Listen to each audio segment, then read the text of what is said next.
Merci Lino, parce qu'en compagnie de Hicham Khalifi, vous avez été les premiers à me faire confiance.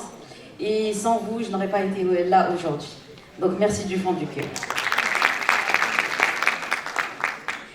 On a parmi nous également coach Mohamed Wahbi, champion du monde U20. Coach Mohamed Wahbi qui nous a fait vibrer en compagnie de ces hommes. J'ai pas envie de dire lionceaux, parce que l'équipe nationale U20 a montré du caractère au Chili pour remporter ce premier titre mondial pour le Maroc. Félicitations encore une fois, coach Mohamed Wahbi. Bon, dans quelques instants, la légende du football marocain et africain, Mustafa Hadji, sera parmi nous. Walid El-Regragui également, Inch'Allah, الناخب الوطني اللي نتمناو ليه حظ موفق رفقة المنتخب الوطني في كأس إفريقيا اللي غادي تستقبلها البلد ديالنا. وإن شاء الله اللقب يكون مغربي.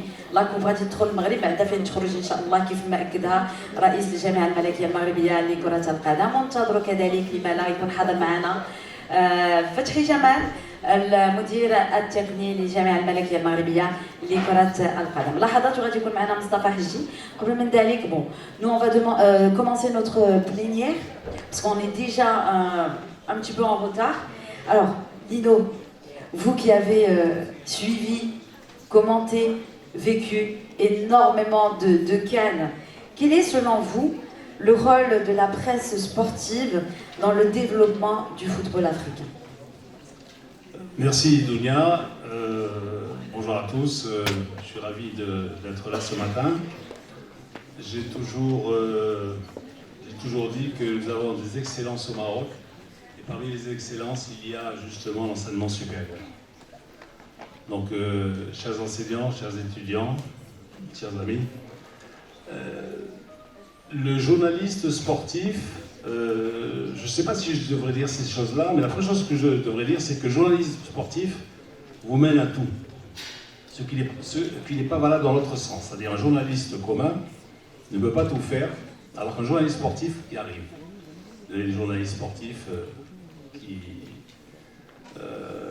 par exemple, je sais pas, des journalistes qui réussissent à être des grands chefs d'entreprise dans des secteurs bien différents. Des journalistes sportifs qui réussissent. Vous allez le voir, en Afrique, souvent le stylo, la plume ou le micro vous amène à un ministère. Alors, au début, le journaliste sportif, c'était quoi? En Afrique, c'était une Afrique qui vivait quand même sous le joug colonial. Et donc, il y avait très peu de journalistes locaux. Hein. Même moi, lorsque j'ai commencé, et pourtant c'était déjà dans les années 60, milieu des années 60, lorsque j'avais commencé au Petit Marocain, il y avait très peu de journalistes marocains. Donc déjà, pour vous dire. Et donc, c'était de véritables pionniers qui avaient un rôle d'éducateur. Le journaliste africain avait un rôle d'éducateur, en ce sens que non seulement, il n'était pas là pour, je dirais, pour apporter simplement les résultats sportifs, mais il était là aussi pour expliquer ce qu'était le sport, ce qu'était la philosophie du sport, c'est-à-dire les vertus du fair play, la discipline, etc. Alors, des figures pionnières, il y en a eu beaucoup, hein, il y en a eu plusieurs. Je dirais ce sont des bâtisseurs et des hommes d'influence.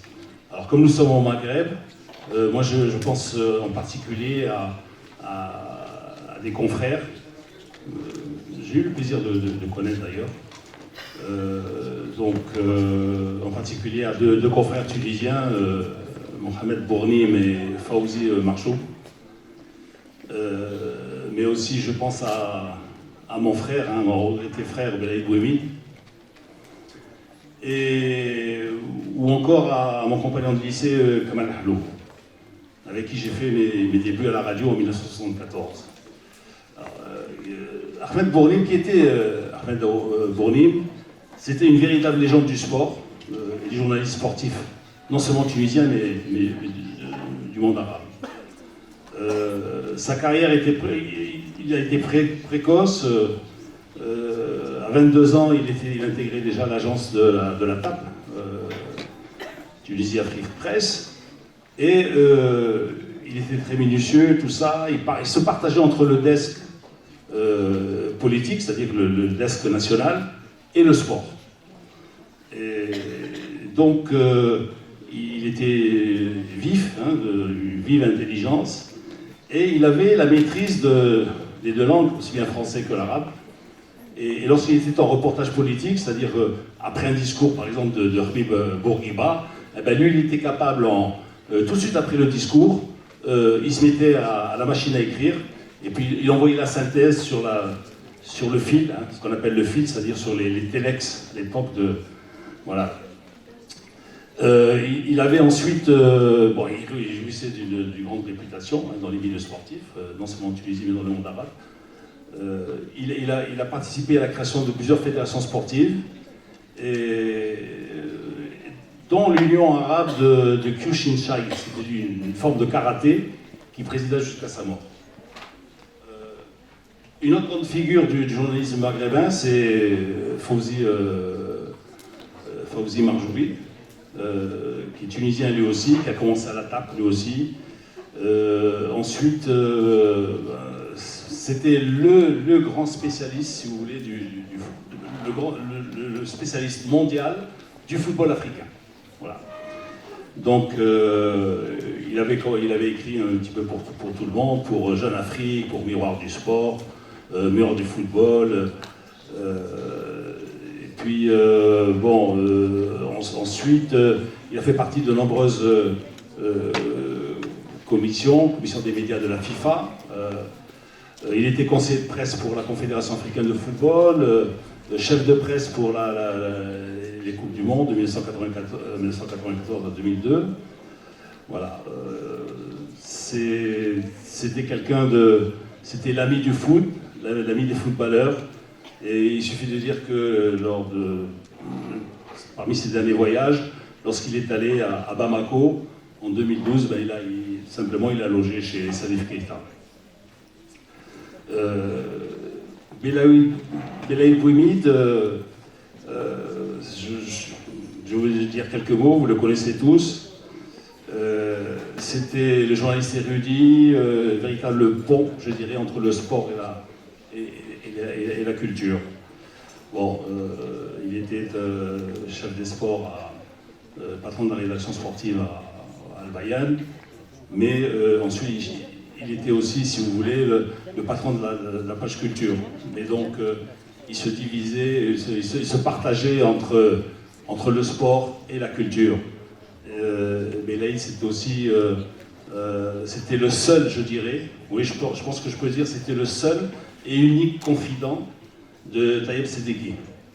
Pour vous dire qui était Belaïd.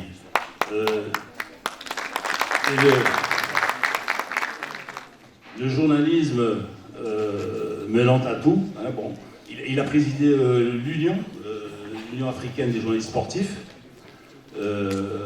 pendant de longues années. C'était le grand frère.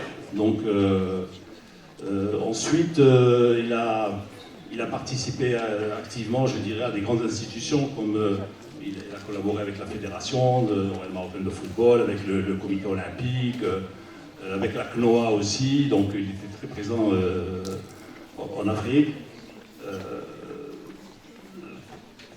Deux mots, je dirais aussi sur Kamal. Pourquoi? Parce que là, on disait qu'est-ce que les journalistes sportifs, qu'est-ce que le journaliste sportif peut-il apporter au développement? Bon, Kamal, évidemment, il était... son apogée, c'était quand il commentait les combats de boxe aux Jeux méditerranéens de 83. Ensuite, lorsqu'il est revenu d'un voyage d'études aux États-Unis, il a eu l'idée, je dirais, de créer une société de sponsoring, et il a été le premier, il faut le dire, il faut le reconnaître, à professionnaliser l'affichage publicitaire dans les stades. Voilà. C'est un petit peu le Darman, je dirais, le Darman marocain.